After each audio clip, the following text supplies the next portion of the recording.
Unitas Rezeki, NIM 1805110331. Saya dari Penjasasek 6A dengan dosen pengampu Bapak Rola Anggalardika, SPD MPD IFOP.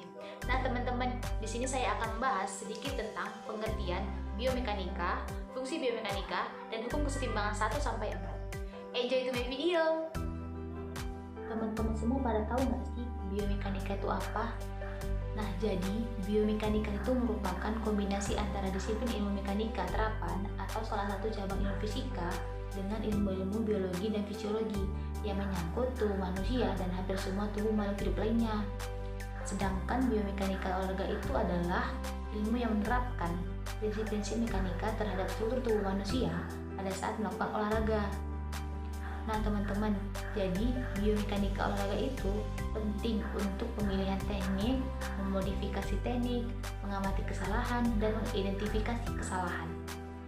Yang selanjutnya itu tentang fungsi biomekanika itu sendiri. Yang pertama, tentang pengetahuan mekanikanya performa lebih baik. Yang kedua, prinsip mekanika merupakan aturan dasar yang mengatur aksi atlet. Contohnya itu peloncat indah atau gaya gravitasinya dan pegulat keseimbangannya. Yang ketiga, dipakai juga dalam memperbaiki efisiensi peralatan olahraga. Contohnya itu sepatu dan peralatan keselamatan olahraga lainnya. Nah teman-teman, keseimbangan olahraga itu mempunyai 5 hukum, yaitu hukum kesetimbangan pertama, yaitu badan selalu dalam keadaan setimbang selama proyeksi titik berat badan tersebut jatuh dalam bidang ketumpuannya. Contohnya itu dalam olahraga bola basket, di mana seorang atlet melakukan jump shot. Yang kedua itu hukum kesetimbangan kedua, stabilitas berbanding lurus dengan luas bidang tumpuannya. Artinya makin luas bidang tumpuan maka besar juga stabilitasnya. Sebaliknya, makin kecil bidang tumpuannya, makin kecil pula stabilitasnya. Contohnya itu kuda-kuda dalam bela diri silat, taekwondo, atau bela diri lainnya.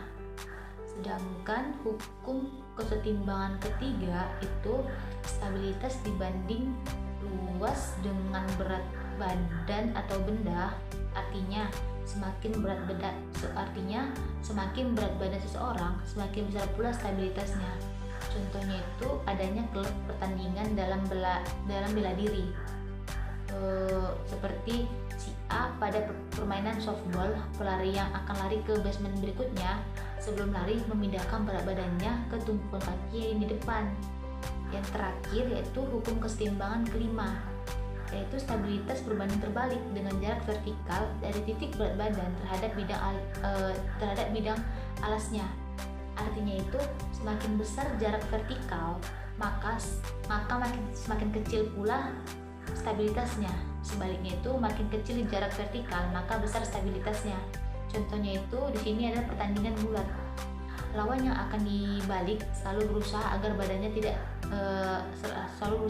badannya merata ke matras, sehingga jarak vertikal menjadi sekecil-kecilnya. Jarak vertikal yang kecil berarti stabilitasnya besar. Baik, mungkin itu saja materi yang saya dapat jelaskan tentang biomekanika olahraga. Jangan lupa olahraga dan tetap jaga kesehatan ya.